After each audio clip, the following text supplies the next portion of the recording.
I saw the new movie Send Help. Over the recent months, the trailers caught my eyes. I thought the movie had a solid hook. An island survival film where a subordinate is stuck with her boss on a deserted island, with throwing in a little horror thriller type dynamic in there. When I saw it directed by Sam Raimi, I knew, this is going to be worth checking out, as you can always count on his twisted sense of fun when it comes to his horror projects. Saw the movie on Friday night in a fairly packed auditorium. In this movie, an awkward woman and her somewhat jerk of a boss are stranded on a deserted island where they must coexist until they are hopefully rescued. It's always tricky to pull off the whole deserted island type story. Without spoiling how I feel about this movie, Castaway is still the most iconic movie to do this kind of story. But you also have several kids' movies in my lifetime that did this, with Madagascar, Rugrats Go Wild, even Alvin and the f***ing Chipmunks, Chipwrecked. The whole tease of a horror type element is what was seemingly going to make this story stand out.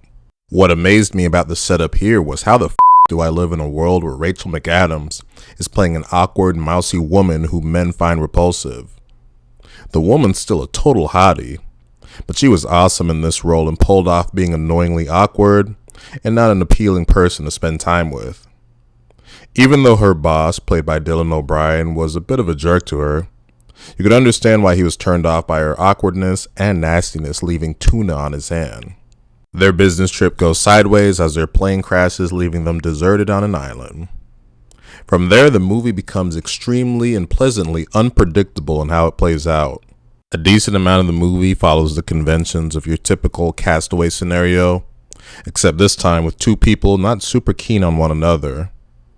But there's a lot of teases, at times real developments, about the movie going beyond the normal Castaway type plot, as there's some cool development in the relationship evolving between Linda, Rachel McAdams, and her boss Bradley, Dylan O'Brien, with Linda having the upper hand on this deserted island because of her resourcefulness, and Bradley being mostly helpless because of his pompous lifestyle. Let's not forget, I'm your boss. You work for me. We're not in the office anymore, Bradley.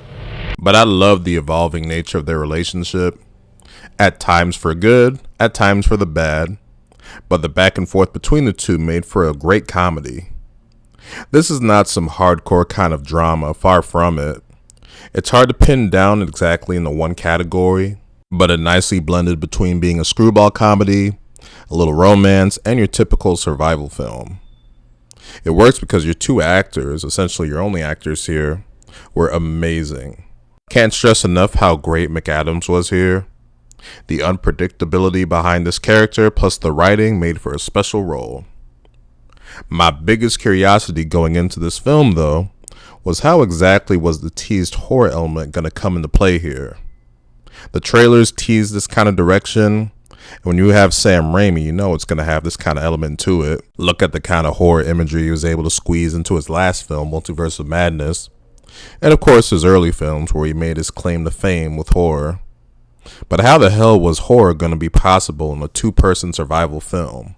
While calling this a full-on horror film would be false advertising, it's more so it's got these moments that are going to make you go, whoa, in a variety of ways.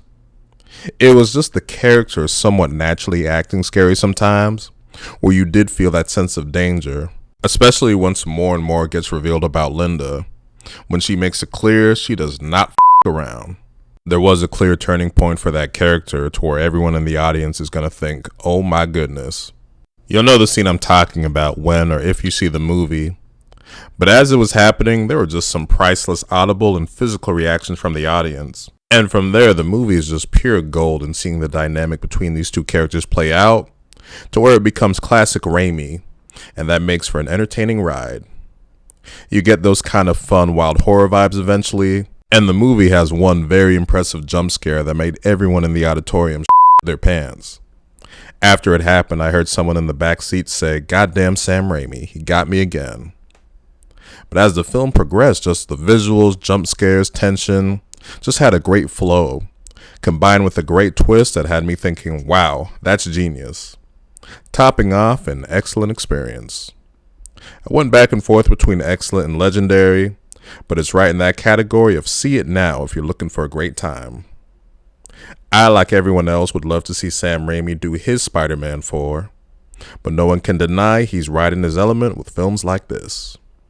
So that'll do it for this review of Send Help. If you made it to the end of this video, thank you for watching.